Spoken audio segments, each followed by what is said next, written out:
He's the best at introducing I've ever known. I just wish my mama was here to hear that.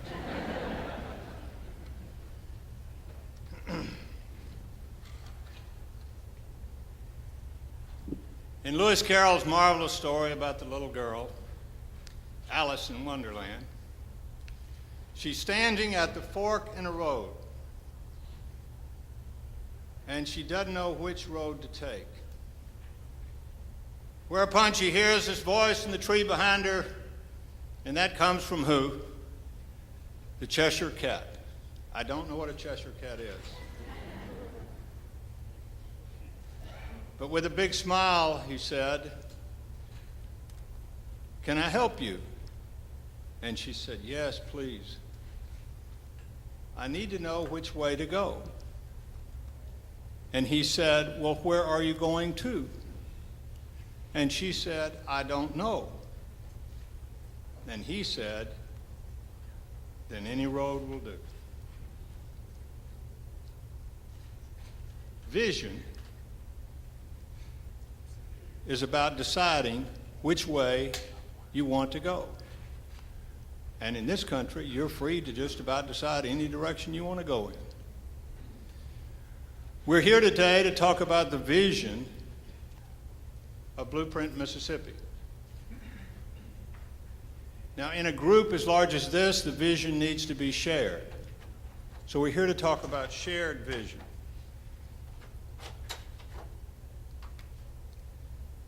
A shared vision without a plan, however, is just a dream. And a plan without execution is nothing more than words on paper gathering dust. We have all seen them. In 2004, Blueprint Mississippi provided a framework for reaching a shared vision, developing a workable plan, and providing a process for executing using resources of a network of organizations. A plan, a strategy. A strategy best defined, in my opinion, the best definition I ever heard of strategy, is to prioritize what you want to do and then array against those priorities your fixed resources. All resources are fixed. I don't care if it's the federal government, may not act like it sometimes, but sooner or later, folks, they're fixed. To your business resources, to your personal resources. Get over it. They're fixed. Deal with it. The way you deal with it is to carefully align your priorities with your resources and stay focused.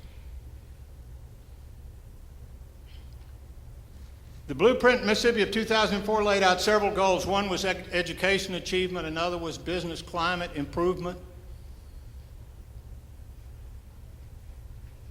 How many of you know the successes of that blueprint? For example, business climate improvement. One of the big goals there was tort reform. I have a good friend who runs a major U.S. corporation for the last 20 years. He had a manufacturing plant in South Mississippi. He built products made of steel. Employed about 75 people. A good business. Years ago, I'll never forget how sad I was when he told me, he said, "Jim, I got to tell you something. I'm sick of building in Mississippi." He had plants all over the world.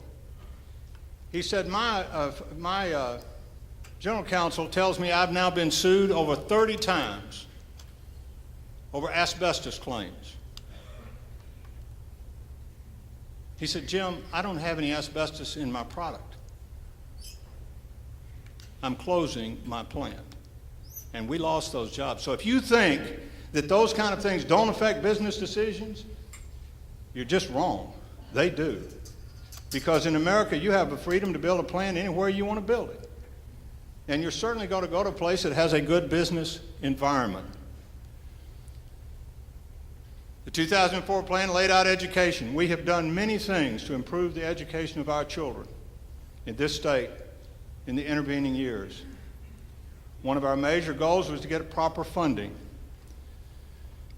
And we have done that to the best ability, I think, of the state to do it through our adequate education funding program and formula.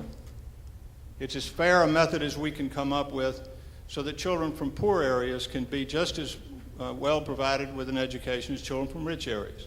So I ask you, one of the key measurements, everybody says, the key measurement of a child's likelihood of success are their fourth grade reading scores. Are they competitive? Are they literate? Can they read? How many of you know the NAEP, which is the National Report Card that tests all children across, not all, but tests children all across the country? It's used as the nation's report card, most recent published last spring for the years 07, 09. How many of you know how Mississippi fourth graders fared in that test? One of the key measurements of output for the Blueprint Mississippi. So when you're trying to think, well, did we accomplish anything? How many of you know? Raise your hand. Hank Bounds knows. Hank was one of the principal people involved in getting that score up. Mississippi school children moved farther than any children fourth grade reading at basic level than any children in the nation.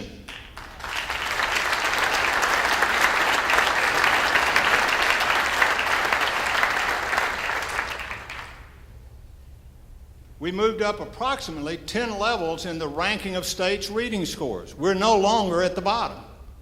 10 points, 10 states. Because we had a shared vision, we had a plan, and we allocated our precious resources. So for those who say little children from impoverished areas with weak family backgrounds can't learn, I say poppycock. You don't know what you're talking about. And we have proved it. Today we face an opportunity to build a new plan, to continue to move Mississippi into a place of greatest opportunity by having an updated and motivated plan ready for our new governor and our legislature next fall. MEC's recent public opinion survey that Blake referenced tells the story. There really are only two issues on the minds of business and in the minds of the general public in Mississippi. Now, I bet you know what they are. The economy and jobs is one. Education and workforce preparedness is the other. There are two reasons why developing and working a plan is so important in Mississippi's future. These are two of the reasons. This kind of process enables us to focus on and to celebrate our successes. This kind of effort is hard work, so we ask all of you to pull together. You represent the length and breadth of this state, public and private involvement, and we ask you to join. You are the voices. You know the answers. You can do the work. Please work together on a shared vision for our state. I've had the opportunity, as Blake said, to not hold a job several times. But in three of my most wonderful experiences, we built not only new companies, we built new industries. FedEx pioneered the air express industry. Didn't exist before 1974. McCall Cellular and the cellular businesses pioneered a new company, but also brought the marvels of cellular telephony to all. Now over 1.5 billion people connected worldwide. A true marvel. Netscape made it where mere mortals could use the internet. Created a great company, created an industry.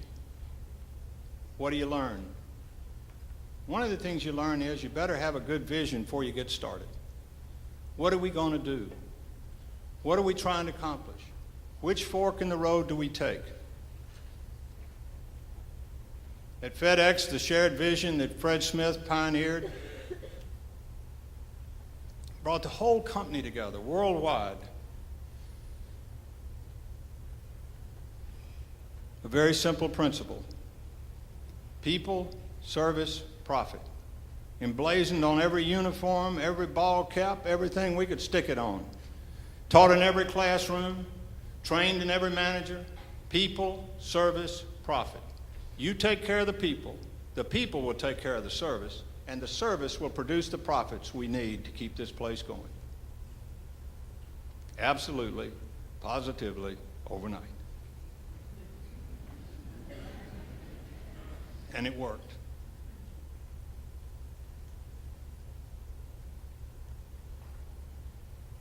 The key goes back to the beginning. What were you trying to do? Which road do you take? What is our shared vision? And the process for Blueprint Mississippi 2011 provides for working through our differences and finding a common approach for making things better for our children and our grandchildren. And what on earth could be more important than that? Thank you.